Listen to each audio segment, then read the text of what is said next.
Je vous souhaite la bienvenue sur ce tutoriel vidéo consacré au logiciel Polyson Designer. Je me présente, je m'appelle Mika Ranev et mon collègue Yannick Nkunku. Et pour cette vidéo, nous allons vous montrer comment créer son projet sur Polyson. Polyson Designer, c'est un logiciel de simulation thermique dynamique qui va permettre aux utilisateurs de simuler efficacement un système solaire thermique, un système photovoltaïque ou encore un système géothermique. Alors pour commencer, nous allons utiliser l'assistant du logiciel pour créer notre projet. Et pour ce faire, soit vous cliquez sur l'icône assistant, soit vous allez dans projet et vous cliquez sur assistant. L'assistant permet entre autres de faciliter la création de votre projet et vous accompagne tout au long de la création du projet. Alors vous devez d'abord renseigner le nom de votre projet, comme par exemple l'étude d'une maison individuelle. Et dans la section remarques, vous pourrez ajouter une brève description de votre projet qui sera présent dans un récapitulatif ou un rapport du projet proposé par le logiciel. Ensuite, vous devez sélectionner l'emplacement de votre site, soit à partir de la banque de données, soit à partir du plan. Et pour cela, vous devez ouvrir le plan et vous devez effectuer une recherche de votre site. Et pour notre cas, ce sera sur ce site. Une fois que vous avez sélectionné votre site, vous cliquez sur OK. Et vous pouvez déjà avoir un aperçu de la trajectoire du soleil et des possibles zones d'ombre sur le site. Et cela est utile notamment quand vous utiliserez des capteurs solaires. Vous cliquez ensuite sur suivant. Sur cette fenêtre, vous pouvez choisir un modèle ou le système qui correspond le plus à vos besoins. Et pour vous aider au mieux à choisir votre système, vous pouvez à l'aide du filtre choisir votre modèle. Par exemple, si vous décidez de mettre du photovoltaïque, vous cliquez sur oui. De l'énergie solaire, vous cliquez sur oui. Ou une chaudière. Et si vous ne voulez pas mettre l'élément dans votre système, vous cliquez sur non.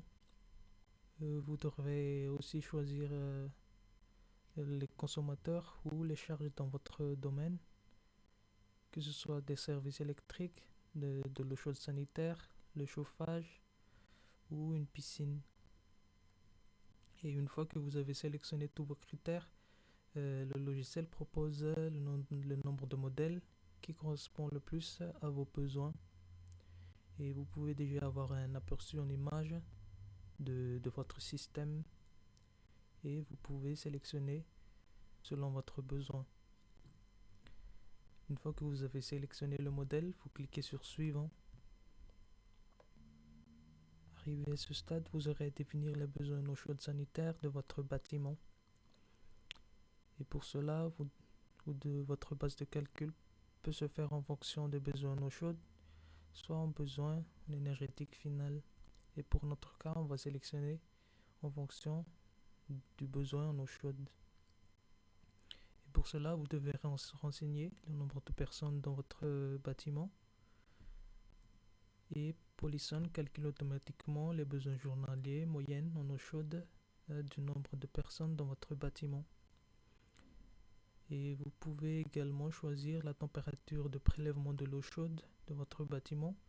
Et si les besoins annuels sont connus, vous pouvez cliquer sur oui. Et sinon, vous laissez sur non. Dans Absence, vous pourrez sélectionner une période où le domaine n'est pas occupé. Par exemple, pour une entreprise, ça sera les samedis et les dimanches. Ou pour les vacances d'été, par exemple. Et une fois que vous avez sélectionné votre période d'absence, vous cliquez sur OK. Et vous cliquez sur suivant.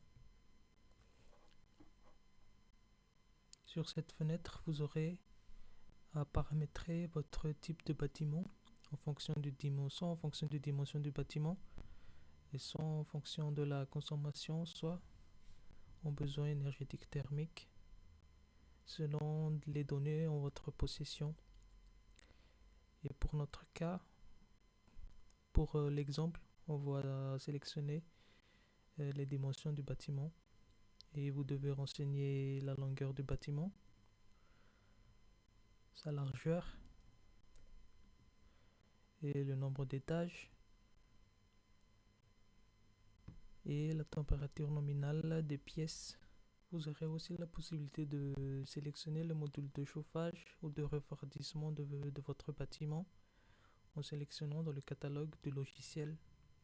Et pour notre cas, ça sera un radiateur. Une fois que vous avez paramétré votre type de bâtiment, et vous cliquez sur suivant. Et pour la suite, je vais donner la parole à mon collègue Yannick. Bonjour, moi c'est Yannick. Pour faire suite à ce que mon collègue vient de dire concernant le paramétrage de l'onglet bâtiment, l'étape suivante de l'étude concerne le dimensionnement du système solaire thermique. Et là, nous avons le capteur photovoltaïque thermique. Du coup, le capteur solaire peut être choisi ici dans le catalogue.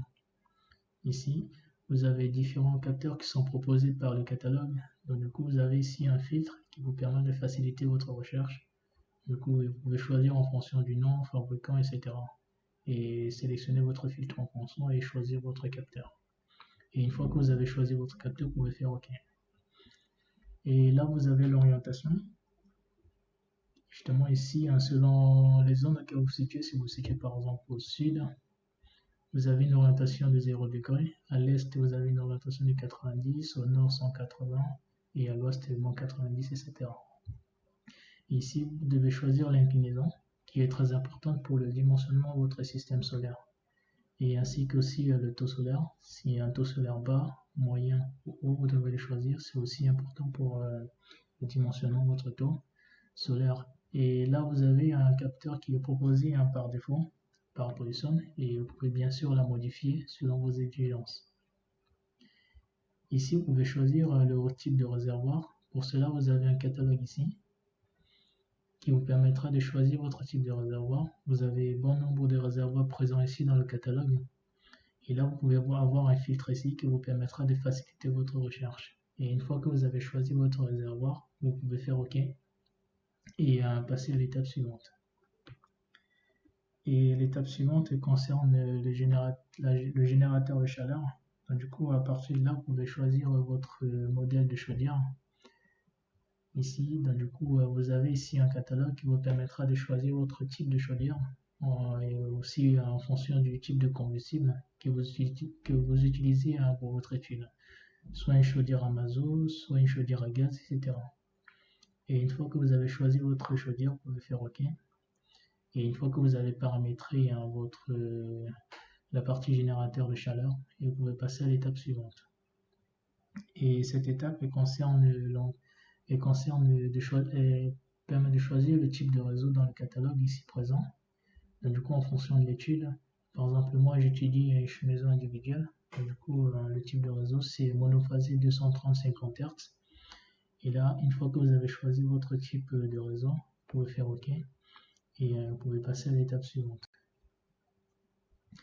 Et cette étape de l'assistant concerne le dimensionnement des onduleurs. Ici, le système comporte une aide qui permet au mieux de choisir ici dans la liste un type d'onduleur ici. Donc, du coup, vous pouvez choisir votre onduleur. Et une fois que vous avez choisi votre type d'onduleur dans le filtre ici, vous pouvez voir ici les rapports de puissance sont exprimés ici en pourcentage. Et là, vous pouvez choisir votre type d'onduleur.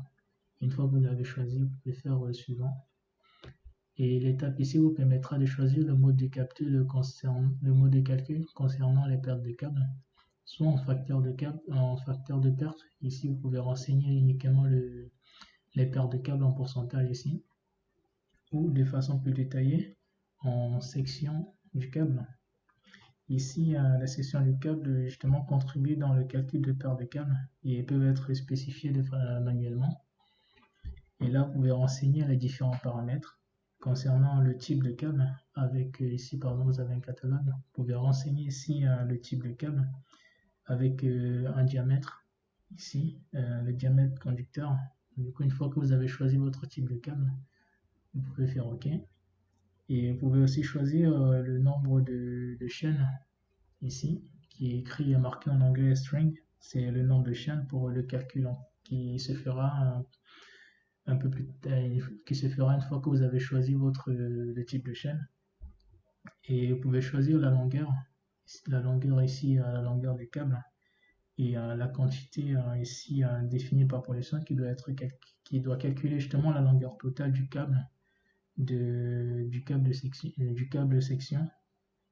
Et là vous choisissez ici le nombre, et là vous avez encore la longueur, vous pouvez la choisir ici.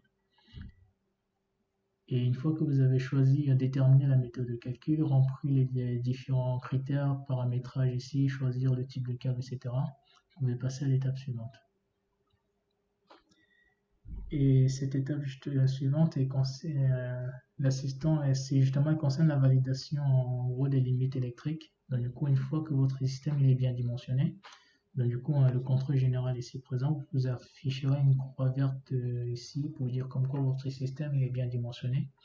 Si ce n'était pas le cas, donc du coup, vous aurez ici une croix rouge qui vous dit donc du coup vous avez un problème au niveau de votre dimensionnement et paramétrage du système. Et si vous avez un problème sur votre paramétrage, donc du coup vous pouvez vous renseigner à l'onglet correspondant. Et vous pouvez choisir modifier votre système. Et une fois que vous l'avez modifié, donc du coup vous aurez justement un tableau qui ressemble à peu près à ça. Donc du coup avec toutes les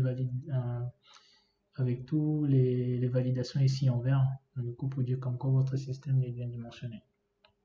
Et si c'est le cas, vous pouvez passer à l'étape suivante. Et ici, vous pouvez choisir le nombre de profils ici, soit 1 profil, 2, 3 profils que vous voulez étudier. Et une fois que vous avez choisi votre nombre de profils, vous pouvez choisir le profil de consommation. Ici, le profil de consommation, c'est très important ici pour la méthode de calcul de la simulation qui se fera un peu plus tard. Du coup, après avoir accepté et choisi votre type de profil. Et là, vous pouvez voir ici le profil ici, différents types de profils qui est proposé par ce catalogue. Donc, du coup, vous pouvez choisir votre profil correspondant à votre étude. Et une fois choisi, vous pouvez faire OK. Et là, lorsque vous avez un paramètre là, vous pouvez renseigner ici la consommation annuelle.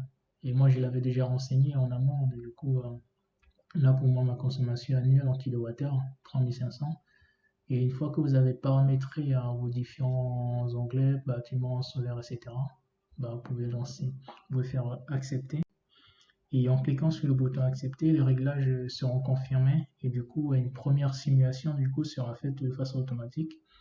Et ici, vous pouvez voir ici une première simulation qui sera faite ici et qui sera lancée. Et les résultats peuvent être vérifiés justement ici dans la partie résultats. Et vous pouvez vérifier vos résultats et nous verrons ça justement dans une prochaine vidéo. Et voilà, et là vous pouvez voir du coup une première simulation faite avec premier résultat et premier avis pour voir si maintenant voilà votre système il fonctionne ou pas. Et voilà. Et dans une prochaine vidéo on verra la partie résultats et vous montrer un peu plus de façon un peu plus détaillée comment générer des rapports, etc. Et voilà. Et j'espère que cette vidéo vous aura plu. Et n'oubliez pas d'utiliser de façon plus approfondie Polisson afin d'avoir la main dessus. Et à bientôt.